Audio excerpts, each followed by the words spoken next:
He is a god of the game. It's experiment time. No more 6-ball overs in cricket. A race to determine the pole position in F1 and kick-ins instead of throw-ins in football. Yes, the world of sports is evolving and so do Sports Charcha as we take a closer look at these formats and take a mini break from football. Are Bucks going to break the duck after half a century? And will I be able to pronounce Giannis Antetokokooo? You know what? Let's find out. Absolutely world class. No football, no problem. Because we are not just football Charcha, we are Sports Charcha. A lot of sporting action happened during this weekend. We had F1, we had cricket, we had NBA, and we had some football transfers. So we will talk all that in yet another episode. And to do that, as usual, we always have our friend Ishan with us. Hi guys, hope you're all well.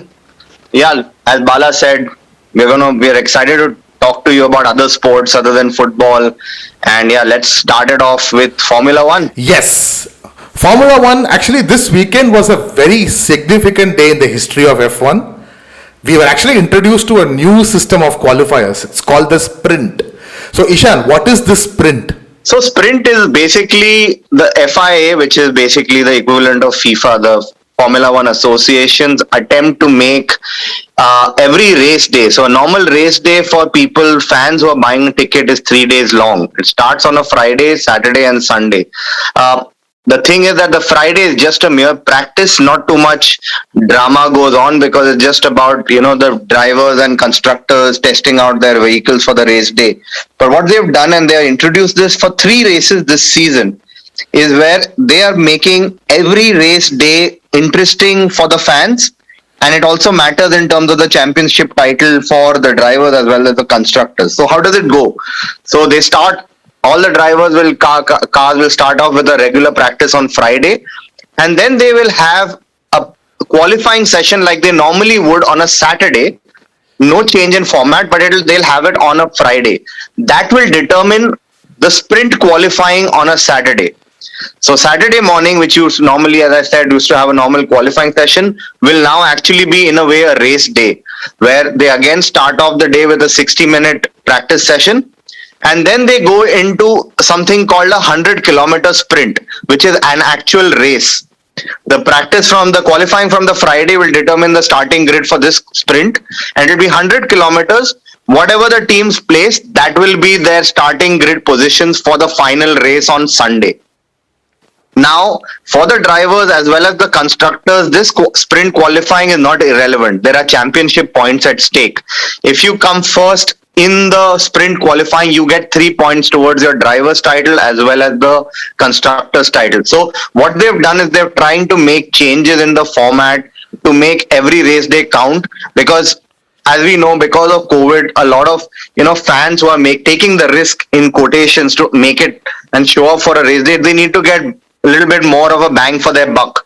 So what they're doing is they're incentivizing by adding more drama for the fans via this. It's pretty interesting. It was quite I actually for the first time went through all Friday, Saturday, Sunday and watched all of those sessions because there was something at stake. So I think this model can work, and what a race it was. Yeah. And for you guys who watch Formula One, I've been gunning for Verstappen this season just for a change. I'm not a Red Bull fan. I'm a Ferrari fan, but Ferrari is irrelevant. The race started off amazingly with Verstappen in the lead, and the first turn in Silverstone is the fastest turn in Formula One through all the race tracks. All circuits is the fastest. You're basically making a turn at about 200 kilometers an hour, and Hamilton, I don't know, deliberately or not, nudged Verstappen into the gravel, and it was if you see the highlights, it's a really dangerous crash. He missed the cement hoarding by about 2-3 inches. I hate to think what would have happened if that would have happened, but he banged against the tire and he was out of the race. Hamilton won the race, but the more important part and the controversy that has come out of this is the way he celebrated after winning. Verstappen was very vocal about how he felt that was very disrespectful, and I agree to a certain extent. But hey, there were certain penalties that Hamilton got, which is I feel unfair. He got a 10-second penalty, and he was third by about 2 laps to go, and I think only Hamilton could do it because you hate him or love him, he's the best driver there is, right? He came out and actually came first after having a 10-second penalty. That's almost unheard of, and he got it. So the podium places were Hamilton first, Leclerc from Ferrari, which is amazing, great performance for a Ferrari, in second, and Bottas. So great weekend for Mercedes, who were really falling off the track from Red Bull in the last couple of races. And Red Bull actually registered no points, so they are about 2-3 points behind Red Bull now in the constructors as well as the drivers' championship. So yeah, quick summary of the race weekend.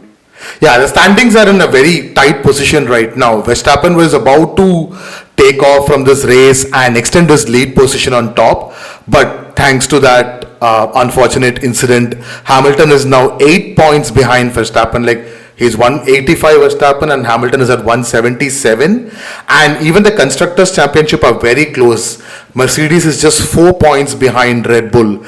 And it's getting hotter and hotter. And thanks to this controversy, now there is personal agenda also behind all this. Even I saw the sprint. I didn't see the race, but I saw the sprint and I thought, okay, Verstappen is clearly getting into the pole position and he should be fine. But then I saw the update on Twitter within a minute or two after the race started that Verstappen is out. But yeah, thankfully Verstappen was taken to the hospital, but thankfully nothing has happened. He had no injuries. He's fine. He's all good. He's all set to start the next race, which is on 1st August, the Hungarian Grand Prix. As we have been talking about this for the last 2-3 episodes, we have been giving hints to all our listeners that this F1 season has been extremely close, and for the first time we are seeing someone other than Hamilton who is gunning for the top. So great race, a great season, and a lot more to come. So totally looking forward to it. Hopefully it will go down the wire and we are all in for a great season.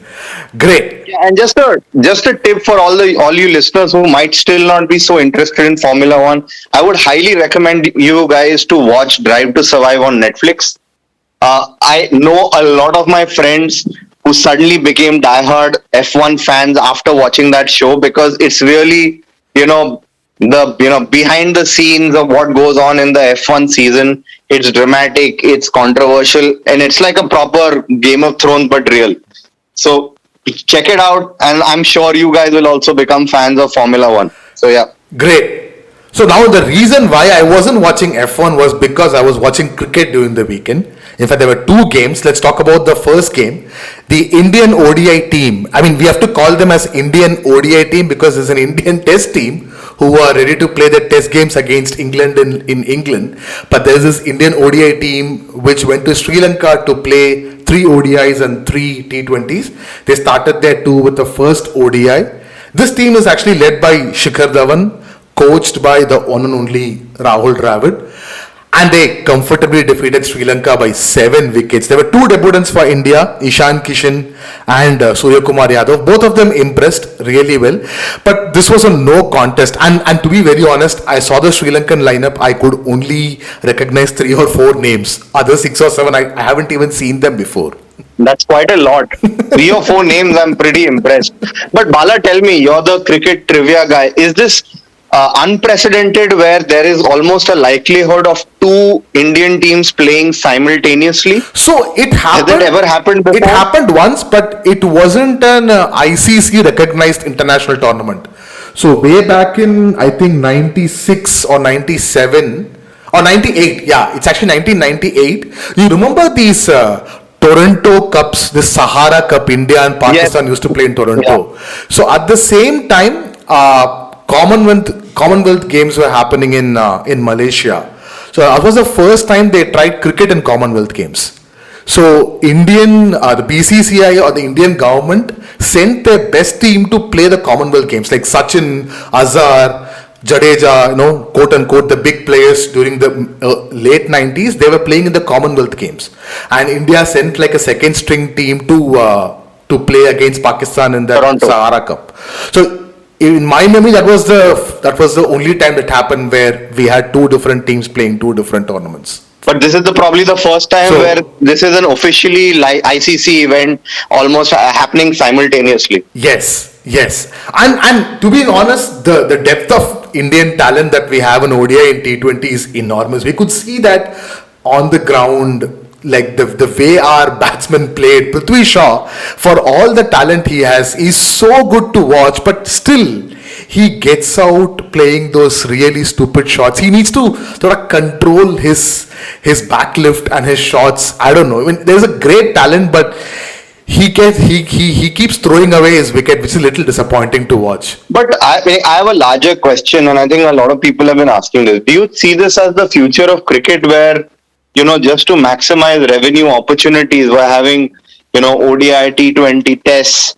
Do you see every country now, every cricketing board looking at the BCCI model and, having multiple tournaments happening at the same time in different formats? Well, the problem is only very few countries / boards can do this because the talent is available in, let's say, England has a great talent. We'll talk about their games against Pakistan in a short while, but England, they can put two different teams. They have that much talent in their country. And then you can probably think of Australia, maybe New Zealand. See, at this point of time, at least the longer format of the game, these are the only 4 countries who are dominating. The likes of Pakistan, Sri Lanka, West Indies can put 3 different T20 teams, but I'm not sure they can put an ODI team and a T20 team separately. But yeah, as you said, it is a model that the big 4 or big 3 are looking into. But it will take a while for the other boards to pick up. Basically, you need a lot of talent. Not much are available right now, at least for the longer format of the game. Maybe T20, yes, but ODI and Test, I'm not very sure. Yeah. Great. For India, quick pointers. Kuldeep picked 2 wickets. Krunal Pandya bowled really well, 10 overs, 26 runs. But yeah, batting was obviously the stealer. Ishan Kishan scored an impressive 50 on debut. Dhawan stayed till the end and scored an 86 not out. So fairly an easy game for India. Second game is happening tomorrow. As usual, we are recording this on a Monday night, 19th July. So tomorrow there's a second game. Hopefully India will wrap up the series tomorrow. Now moving on to the second cricket game that happened over the weekend, which is the England versus Pakistan game, which is a T20 game. The second T20 game. The first one, Pakistan won by 31 runs. And before this, they played an ODI series, which England whitewashed Pakistan 3-0. And England played a second string team. Due to COVID, most of their first team players were isolated. So they had to play a second string team under the captaincy of Ben Stokes, and they absolutely bulldozed Pakistan. But Pakistan came back really well in their T20. They have really good T20 talent. Yeah. I mean, if you see the Pakistan team, like someone like Fakhar Zaman doesn't open. He plays in 4 or 5. Mohammad Hafiz, the Chiellini and Bonucci of Pakistan cricket, is still playing. And he's still scoring. He's still doing well. So it was good to see Pakistan, at least the T20 format, they're doing really well. But England, the kind of talent they are getting.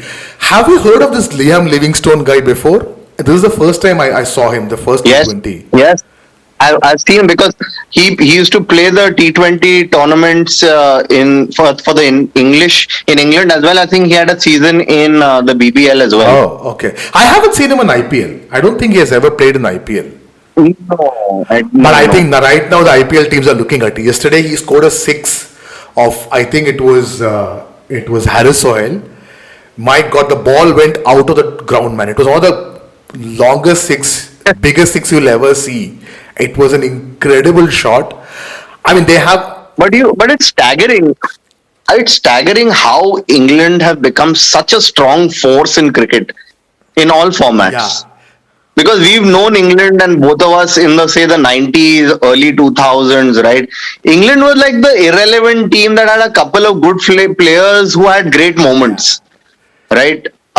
But now they are just a force to be reckoned with. Yeah, and most of them are not even born in England. They were born in either South Africa or Zimbabwe. They didn't get a chance there. They come and play. Yeah, that's true. You remember Graham Hick? He was like the biggest player for England for a very long time. It took a while for them to start producing talent, but right now they have really, I mean, they have an amazing T20 talent. I mean, the T20 World Cup that's going to start in September, it's going to be a great tournament. England. I'll ask you a trivia question. Name me 6 players from the England squad in the 96 World Cup. Oh, 96 World Cup. Okay, Easy. let's go. Alex Stewart, Michael Atherton, Graham Hick, who else was there? Graham Thorpe. Did Neil Fairbrother played till that time? Maybe, yeah. Yes, I was looking for that name only. Neil. Because I shook Neil Fairbrother's hand in the England versus New Zealand game in Motera in Ahmedabad in 96. That was the first game. That was the opening game of that World Cup. I remember. Yeah, that was my first ever cricket game. And Nathan Astle, I remember, scored a century and my dad got pickpocketed. So I remember it for very different reasons. Yeah, India hasn't changed at all.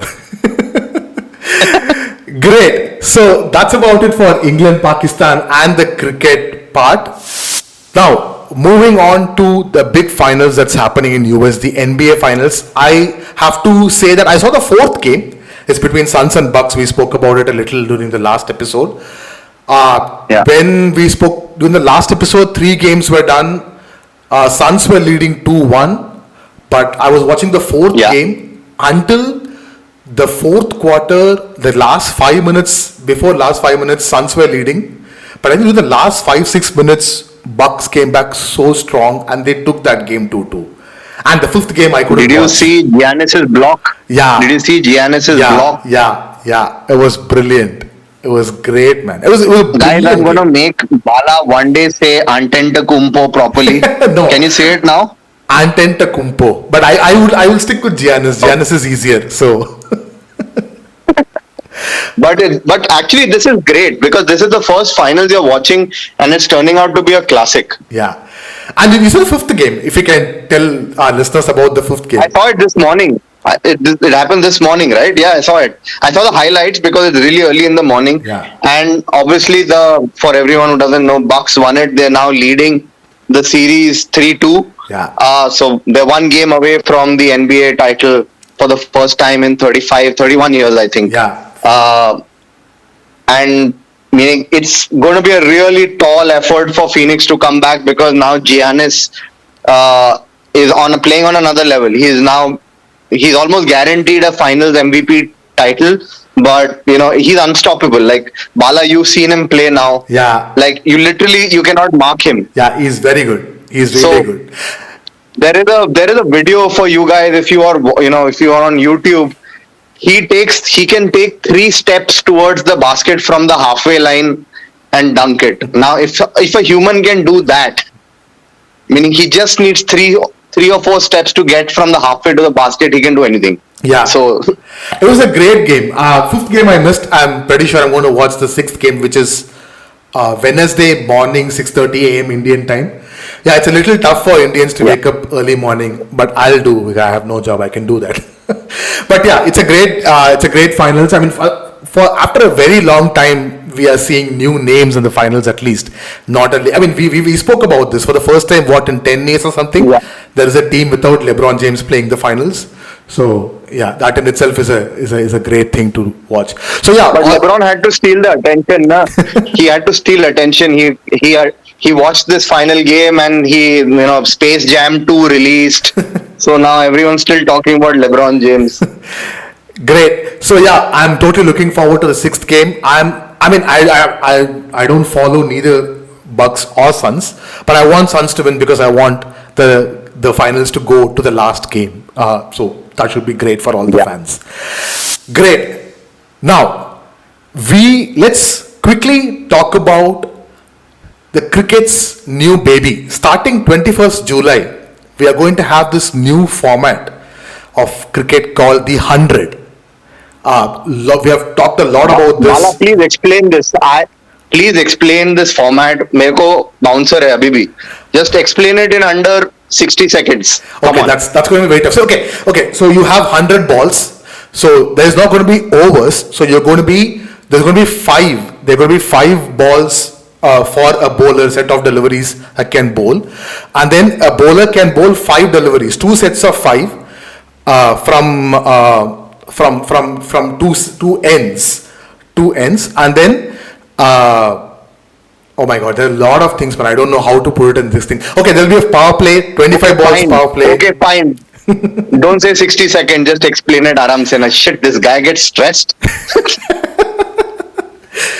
Okay, let me do it slowly for you guys.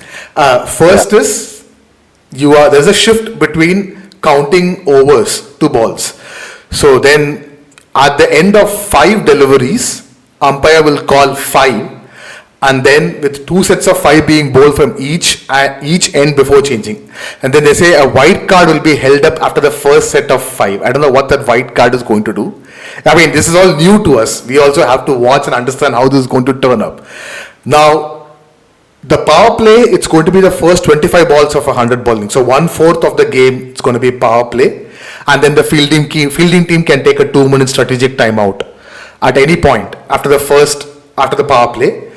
And then one other rule changes: if there is a caught dismissal and if the players cross over, that doesn't count. So a striker has to take the strike. The new player has to take the strike. A non-striker can't take the strike because he just crossed over. So that is one. So basically, if somebody is caught on the boundary and they've crossed, it doesn't matter. The new batsman will always be on strike. Yes, and then during league games, or not in the eliminators, during league games, there can be a tie, 1 point each. But during eliminators, it will be like a super 5. So like how you have super over, you will have super 5s. And if that also gets tied, they'll do another super 5. And then if that also gets tied, then whosoever finished on top in the league becomes the winner. But do batsmen have to retire after a certain score, or it doesn't matter? No, there is no concept there. There's no retiring on that thing. So these are the new changes. So we'll have to watch. We'll have to see how this turns out. It's starting on 21st July. We'll see how this turns out. How people accept it and consume it. We'll have to wait and watch. And this is happening in England again. So like T20, this is another new format of cricket. But talking about new formats, football is also trying out a new format. There is a new FIFA youth tournament happening in Netherlands right now, where they have introduced 5 new set of rules. One is you have 2 30-minute halves, and then there is a stopwatch, and the watch stops every time the ball goes out of play. And then there is basically like hockey, field hockey. Yes, that is field hockey. And then unlimited changes. No 3 to 5 unlimited changes, how many ever changes you can make. And then for yellow card, there is a sin bin. Like if you get a yellow card, the player goes out and sits in a sin bin for 5 minutes and then comes back into the field. And then throw-ins are not throw-ins, it's going to be kick-ins. And that is the one rule I'm in agreement with, actually. That's actually, I like it. Actually, I like the yellow card sin bins. I kind of like it. So what I'm thinking is, they can be yellow card and they can be like this orange card, where like it's a dangerous tackle, but it's not a deliberate tackle. It's an accident, but still a dangerous tackle. Instead of giving a red card, you can give a orange card. I'm calling it an orange card. Put that player outside the game for like 5 minutes and then bring him back or something like that. Kick-ins, and the last one is any sort of free kicks, be it corners or free kicks, can be dribbled straight away. So these are the 5 new set of rules they are trying. It's a youth tournament happening in Netherlands, so FIFA are closely watching this. Again, we'll have to wait and watch how people accept it. It's going to be interesting and see, because football rules they're trying to, I mean, it's a very stupid thing to say they're trying to globalize this game. The game is probably the most watched sport around the world, but still they lack a lot of viewership in majorly in US and mostly in Asia. So they want to cover these 2 markets. So that's why they're bringing in all these new formats, trying to see if they can acquire new and young audience to football. So that's basically time wasting is a bad idea now in this model. Yeah, you can't time waste. You get a yellow card, you're basically man down. Yeah, so you can't do those cynical tackles. Like you can't when a player is breaking counter attack, you can't just so Fernandinho won't survive in this format. Busquets, Fernandinho, Pepe will be on the bench only. These Pepe will all be on bench. Yeah. Yeah. It'll be interesting to see how Pep Guardiola reacts to this. So we were talking about a lot of football transfers that's going to happen or that are about to happen after the Euros and all the Copa America got over. Some of the transfers have already happened. Some of the transfers are happening and lots of news going around. Arsenal, in fact, like an hour back, I saw they signed a Belgian midfielder from Anderlecht. I forgot his name. I'm sorry. It's a Belgian midfielder, under 21 player. They just signed him. And they also signed one other player called Nuno Tavares earlier. And they are close to signing Ben White from Brighton. And they look like they're in pole position to sign finally Hussam Aouar. But again, it's still not done. There's still a long way to go before it gets done. So this is from Arsenal. Arsenal busy in the transfer market is something rare. Yeah, I mean, they have to, man. They really have to. I mean, look at the competition they have. City are gunning for Grealish and Kane. United have already signed Sancho. I mean, he still hasn't been presented, right? He still hasn't been officially presented. No, he's not been presented as yet. Yeah, there's some details they're trying to figure out. But pretty much that's done. They're close to signing Varane. That news is on and off. It seems that the personal terms have been agreed. But it hasn't been. Varane has just landed up in Madrid for his preseason, and I think today or tomorrow will be the discussion with the management and his agent. And so, as you rightly said, the personal terms are the easy part. Like Madrid couldn't afford the salary hike he wanted, so we can't compete with that. But the good thing is that if he does go, he needs to go this year because next year he's a free agent. So we might stand to make about 58 million is the value right now, which is funny because, as you said, Ben White is costing Arsenal 58 million, and Rafael Varane, 4-time Champions League winner, World Cup winner, Euro winner, is 50 million. So that's interesting. Yeah, I mean, that's how football is right now. See, United are making all the right moves. They needed those 4 players, one centre half, one winger, and probably one midfielder. I'm not sure whether they're going in for Declan Rice yet. That news still hasn't come out yet. But yeah, these are the ones that United are going to go for. But by the way, see, if you didn't watch the preseason game against Derby County, they're young. They have found themselves a young gem, Pelestri, a Uruguayan who played unbelievably. And obviously, the moment you play one game really well, you're either a Messi or a Ronaldo. So the comparisons have started. But he's I think, a sight to behold. Yeah, it's a great talent. I saw some of the bits of that game on Twitter. It was very good. He scored a goal. I think he scored the second goal or something. It was very nice. Yeah. Very, very good finish. Atletico have already completed Rodrigo de Paul. We have already discussed that. I don't think there is a better Simeone player than Rodrigo de Paul. He's only going to get better under Simeone. Donnarumma, as expected, completed his move to PSG. PSG have 8 goalkeepers on their squad right now. 8 goalkeepers. But they're planning to sell this guy, Alfonso Areola. Some of the Premier League clubs are looking at him. So they probably... Yeah, Areola last year was at Fulham. Yeah. And, poor guy. He's done PSG, Real Madrid and Fulham. But... yeah, I think he has to go. I'm pretty sure Navas won't stay, especially with Donnarumma winning the Euros and the player of the tournament has probably sealed his fate because there were initial murmurs that Donnarumma might be loaned out for a year and Navas will still remain number 1, but I don't think that's happening anymore. PSG have absolutely killed it again in the transfer market. Great signings. They're pretty set for being one of the clear favorites for the Champions League again this year. Yeah, hopefully they do it this year. What else? Yeah, hopefully they do it. Yeah, other than that, nothing much on the transfer front. Again, the same old rumors and expected signings. One interesting swap as usual because Barcelona is in the swap game.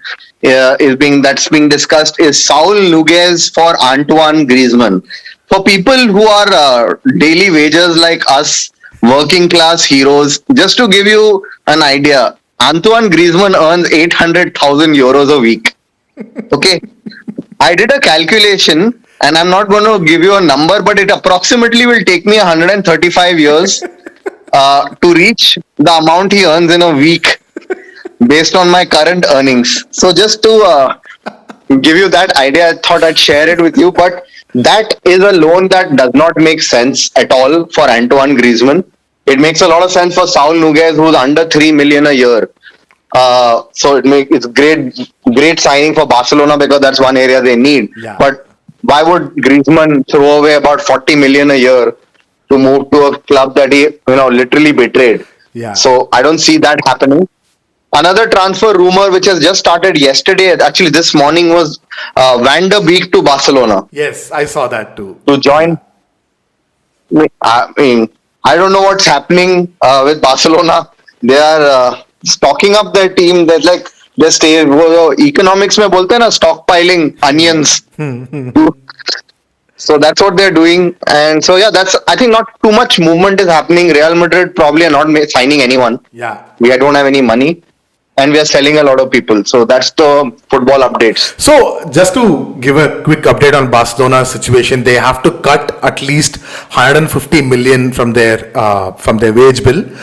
So that's where the reduced contract for Messi, and they are trying to write off Pjanic, Umtiti, and then who else? Griezmann, all these players, because they are all on extremely astronomical wages, which Barcelona cannot afford. And because of that, they are not able to sign their new players. Yes, they have technically quote unquote signed Aguero, Eric Garcia, Depay, even Messi had agreed, but none of them have actually registered yet. They still technically quote unquote aren't Barcelona players yet, because they have to reduce their wage bill before actually signing these players. So that saga is still going on, and it's expected to go on for another 2-3 weeks. So I'm not. And just to give you guys an idea, the Messi contract is very similar to the contracts you see in baseball, where they spread the money around, out over a longer duration of time. So currently, what has been told, I'm not saying anything is official because Messi is officially not signed the dotted line. So he, like Bala, is still doesn't have a job, right? So the plan is that he will probably have an exit clause in year 2 to move to the MLS and MLS alone. But he basically will get this salary till he turns 39. Yeah. There are a few baseball players I know, Yesel Puig, for example, go and Google it, who's been getting money due to his contract period post him turning 40 as well, just because of the contract. He's retired, now commentating, but still gets a salary. So that is something Barcelona is probably thinking about for Messi. But I was seeing this video where Messi contributes about 25 to 30% of Barcelona's revenue. Yeah. So I know where the reason that happens. Yeah. So yeah, a lot of interesting transfers happening this season. Great. So that's it, guys. That's about it for this week. Yes, we didn't have a lot of football to talk about, but we did talk about all the other sports. By the time we record our next episode, we will have the winner of this year's NBA finals. We'll have the India-Sri Lanka series wrapped up, England-Pakistan series wrapped up, few more football transfers wrapped up, and maybe 1 or 2 games of 100 also been done. So we'll probably watch and probably talk more about the new format of cricket, and we'll see how that turns out. Olympics. Olympics. Sorry. I'm very sorry. I totally forgot Olympics. So Olympics is starting on 23rd July. It's happening in Tokyo. We all know that. There have been few COVID positive cases popping up here and there. So they're trying to control, they're trying to make sure that this tournament goes on without any hiccups. So I'm really hoping for Olympics to happen, because as a kid I always loved watching Olympics opening ceremonies. So I'll be watching this one also. But it'll be sad with an empty stadium. Yeah, that will be a little sad. Olympics was a great way for me to learn new countries. That's how I got to know new countries as a kid, because we didn't have Google when I grew up. So Yeah. great. So we'll have a lot more to talk about when we come back next Monday, Ishan, mostly. Yes. Yes. Great. All right, guys. Hopefully, new NBA champions, and have a great week, guys. Yeah, have a great week and have a great time and enjoy your whatever sport you follow. Great. Until then, bye bye from Bala. Bye, guys. Take care. Thank you everyone for listening. If you enjoyed what you heard, please make sure you hit the subscribe button and also please, like we are literally begging, to rate our podcast on whichever app you are listening to. It not only helps us, but also new listeners to easily find our podcast. You can also reach out to us on Twitter @Sports Charcha. A big shout out to the Jam Room Audio for our theme music. You can follow the Jam Room on Facebook @The Jam Room Audio. Bye.